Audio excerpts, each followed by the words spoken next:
দেখো এখানে একটা খেলনা তৈরি করা। এটা কি একটা বোট নাকি প্লেন নাকি কি? এটা ছোট একটা নৌকা। এই নৌকার উপর আমরা একটা পাল তৈরি করে রেখেছি। তবে এই নৌকাটা পালের নৌকা না। আচ্ছা, এই নৌকাটা পালের নৌকা না, এটা বাতাসের কারণে চলবে না। তাহলে কিভাবে চলবে? এটাকে আমরা চালাবো সারফেস টেনশন দিয়ে। আচ্ছা, সারফেস টেনশন দিয়ে চালানোর জন্য আমাকে কি করতে হবে দেখো, আমি এই নৌকাটা যদি এখানে ছেড়ে দেই, যেখানে ছাড়বো সেখানেই ভেসে থাকবে। কিন্তু এর পিছনে আমি একটু সাবান লাগিয়ে দিচ্ছি, তখন দেখো কি হয়। তবে মনে রেখো এই এক্সপেরিমেন্টটা একবারই করা যাবে, জাস্ট একবার যেহেতু করা যাবে, নৌকাটা যখন এক পাশ থেকে আরেক পাশে চলে যাবে তখন হচ্ছে যেইখানে আমরা নৌকাটা ছেড়েছিলাম সেখান থেকে শুরু করে অন্য প্রান্ত পর্যন্ত আমাদের এই সারফেসের টেনশনটা নষ্ট হয়ে যাবে। কিন্তু একবারই কেন চলবে? এই যে সারফেস টেনশনটা যে নষ্ট হয়ে যাচ্ছে, আচ্ছা, সো এই জন্য নৌকাটা এক পাশ থেকে আরেক পাশে মাত্র একবার যেতে পারবে। তো এটা ভালো করে খেয়াল করো, আমি ছাড়বো, ছাড়ার সাথে সাথে নৌকাটা হচ্ছে এই পানির উপর দিয়ে একটা দৌড় দিবে। সো এই দৌড়টাই আমরা হচ্ছে দেখবো যে এখন কতটুকু দৌড় দেয়। সবাই রেডি? রেডি। তাহলে এই যে দেখো এটা একবারই এখন করা যাবে। তবে এই পরীক্ষাটা করে ফেলার পরে আবার যদি আমরা করতে চাই তখন পানিটা বদলে নিতে হবে, সবকিছু আবার কচকচে পরিষ্কার করে নিতে হবে। তাহলে দেখো আমি এটা ছেড়ে দিচ্ছি, ছেড়ে দেয়া মাত্র এটা এই প্রান্ত থেকে ওই প্রান্তে দৌড়ে যাবে। আচ্ছা, রেডি? ওয়াও, একদম সামনে অটোমেটিক্যালি চলে গেল। অটোমেটিক্যালি চলে যাচ্ছে। আমি আবার ছাড়লেও এখন আর হচ্ছে না। কেন হচ্ছে না? কারণ নৌকাটা যখন এই প্রান্ত থেকে ওই প্রান্ত চলে গিয়েছে, পুরো সারফেস টেনশনটা ও ব্রেক করে দিয়েছে, এই জন্য এখন আর চলছে না। তোমার কি মনে হয় যে এই ছোট ছোট পেপার বোট বানিয়ে আমরা রেস করতে পারবো? হ্যাঁ, তার মানে তুমি যদি পাশাপাশি দুইটা এরকম ট্রে নাও, দুইজন মিলে এক্সপেরিমেন্টটা করতে পারো, দুইজনই ছাড়লে কারটা আগে যায়। অনেক মজার মজার কতগুলো এক্সপেরিমেন্ট করে কিন্তু আমরা খুবই সহজে সারফেস টেনশন কি এটা বুঝে নিলাম।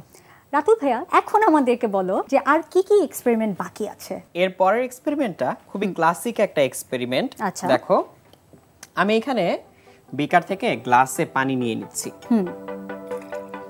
এই যে বিকার থেকে আমি গ্লাসে পানি নিলাম, পুরোপুরি ভরে ফেলছি অলমোস্ট। বা আমি একটা কাজ করতে পারি, আমি আমার হাতটা পানিতে ডুবিয়ে আমার গ্লাসের যে মুখটা এটাকে ভিজিয়ে নিতে পারি, তাতে এক্সপেরিমেন্টটা করতে সুবিধা হবে। এরপরে আমি যেটা করব, আমি এই গ্লাসটাকে ঢেকে দিব একটা কার্ডবোর্ড দিয়ে।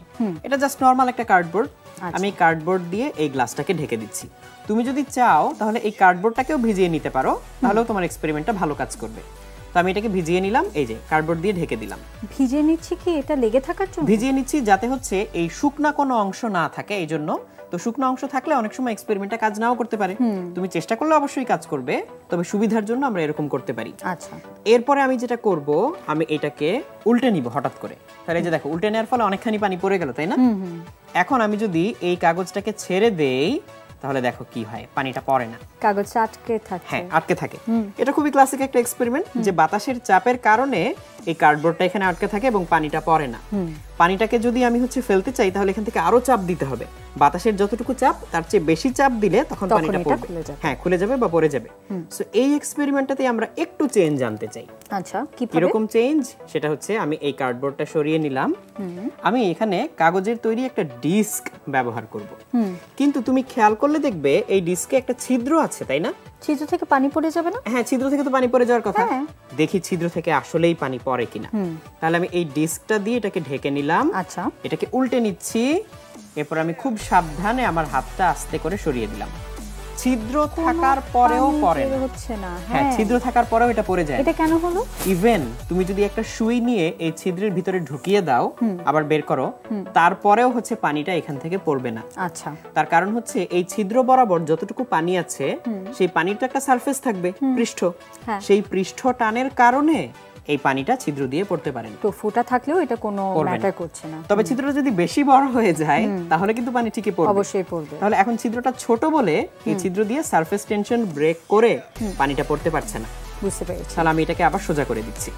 তাহলে এটা ছিল আমাদের ক্লাসিক এই এক্সপেরিমেন্টার একটা টুইস্ট, যে ছিদ্র থাকলেও এটা পড়ে যায় না।